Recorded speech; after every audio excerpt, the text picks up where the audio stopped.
Patuloy ang pagdagsa ng mga nakikiramay at nagmamahal kay Ateneo men's basketball player Divine Adili matapos ilipat ang kanyang burol sa Arlington Memorial Chapel sa Quezon City.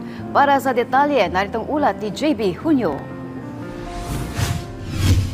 Sa paggunita sa buhay ni Divine Adili, ibinahagi ng kanyang malapit na kaibigan at high school teammate mula sa New Era University na si Antonio Montemayor ang mga alaalang nagpapakita ng tunay na pagkatao ni Adili sa loob at labas ng hardcourt. Ayon kay Montemayor, 3 taon niyang nakilala si Adili mula pa noong panahon nito sa New Era University. Anya, hindi lamang mahusay na atleta si Adili, kundi isa rin sa pinakamabait at pinakatotoong taong kanyang nakasama. I just wish everyone would remember Divine as the most kind, most real, most authentic person you can be. Divine didn't give anyone the fake version of himself.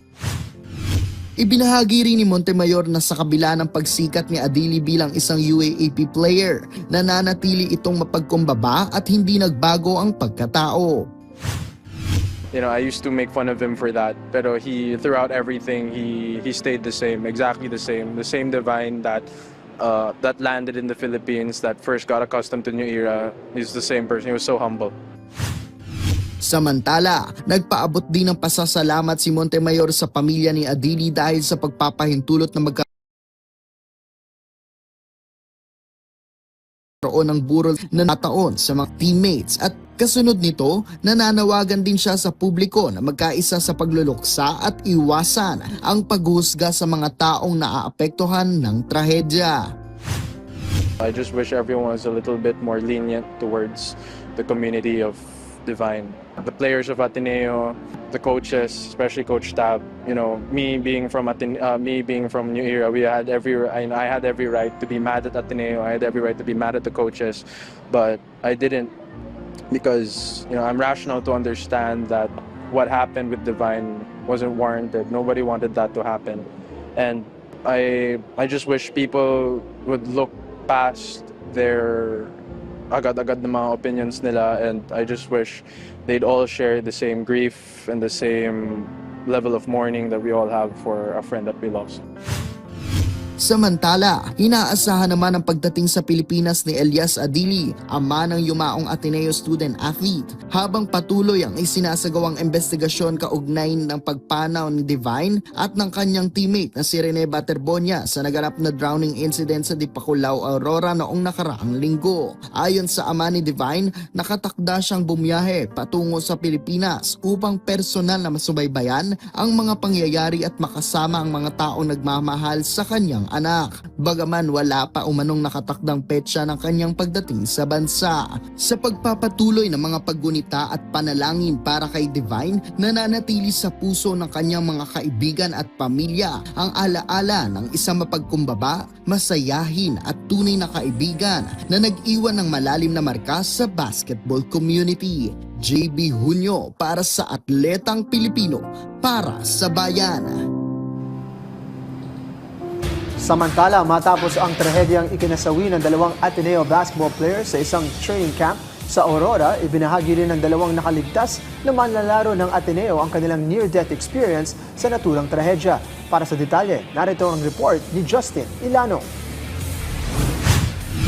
Ibinahagi ni na Ateneo men's basketball players Kiefer Alas at Sam Reyes ang kanilang naging karanasan sa trahedyang ikinasawi ng kanilang mga teammates na sina Rene Baterbonia at Divine Adili sa Dipakulaw, Aurora noong 8 ng Hunyo. Sa isang podcast, ikinuwento ng 2 ang mga pangyayaring naganap habang nagsasagawa sila ng isang water exercise bilang bahagi ng kanilang training camp. Sinabi ni Alas na hindi umano siya marunong lumangoy, na kung saan dumating pa umano siya sa puntong tinanggap na niyang hindi siya makakaligtas matapos tangayin ng malakas na alon. I was like going down and down, like I just parang Okay. I was like gonna accept na mawala na po ako. Then after more seconds went by, I felt my feet touch the sand. I was like, there's like a glimpse of hope talaga. So I jumped po and gasped for air. Tapos yun ang layo po ng lahat sa akin. Like, I was here, tapos everyone else was like towards this side or in front. Bukod pa rito, di rin napigilang maging emosyonal ni Reyes matapos ulanin ng masasamang komento mula sa publiko. Just hard po na the comments that they're saying that we're just jealous na we did it because we're jealous. It's just killing us kasi we were there na we lost 2 of our brothers.